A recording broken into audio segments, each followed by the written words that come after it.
Okay, you guys, we are going to read The Wizard of Oz. It's a little different take on the story, so not long like the movie. So, The Wizard of Oz. Dorothy lived on a lonely farm in Kansas with her Uncle Henry and Aunt Em and her little dog Toto. Woof! One day the wind began to howl. "It's a whirlwind," cried Aunt Em. Everyone to the cellar. But Toto had dashed for cover under the bed. The wind blew harder and harder until suddenly it spun the house into the air. The house sailed through the sky and landed with a bump. Dorothy poked her head outside and saw some friendly faces. "Welcome to Oz." "Please, how do I get home?" she asked. "You'll need to see the wizard," said a woman. "He lives in Emerald City at the end of the yellow brick road." And she gave Dorothy a pair of sparkling silver shoes for the journey.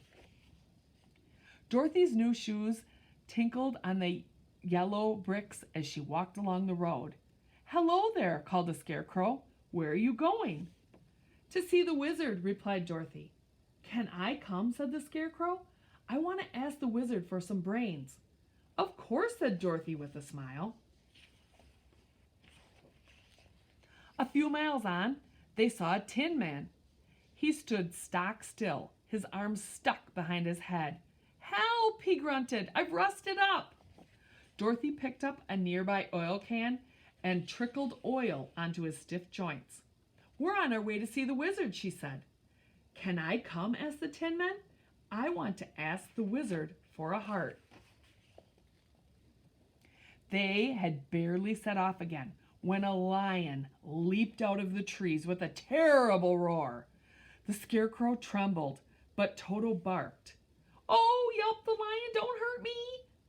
I heard you talking about the wizard, and I want him to make me brave. Let me come with you."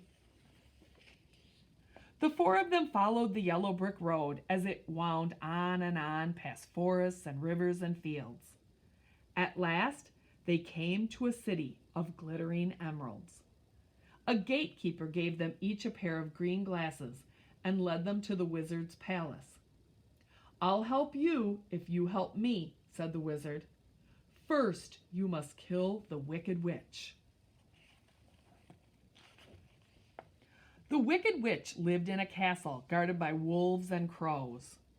But the Tin Man fought off the wolves, and the Scarecrow scared away the crows. Furious, the witch summoned her flying monkeys. Soon the friends were prisoners in her castle. "Now you're my slaves," she cackled.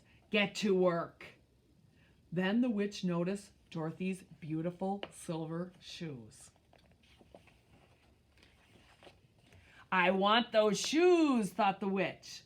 She waited until Dorothy was fetching a pail of water. Then she pushed her and pounced. Dorothy was so annoyed, she threw the water all over the witch.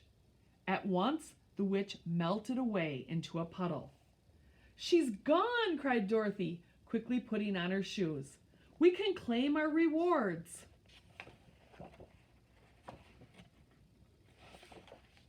The wizard's rewards were rather strange. First, he gave the Scarecrow a handful of pins. "Now I'm as sharp as a pin." Then he gave the Tin Man a heart-shaped cushion. And for the lion, there was a bottle marked Courage. Last of all, the wizard showed Dorothy a hot air balloon. "We'll fly home," he said. But the rope snapped and the balloon took off without her. "Go to the good witch Glinda," called the wizard. "She'll help you." Dorothy was in despair, but her friends took her to Glinda's place. "I'm stuck in Oz," Dorothy sobbed, standing before the throne. "Don't worry," said Glinda kindly. "The silver shoes will take you home.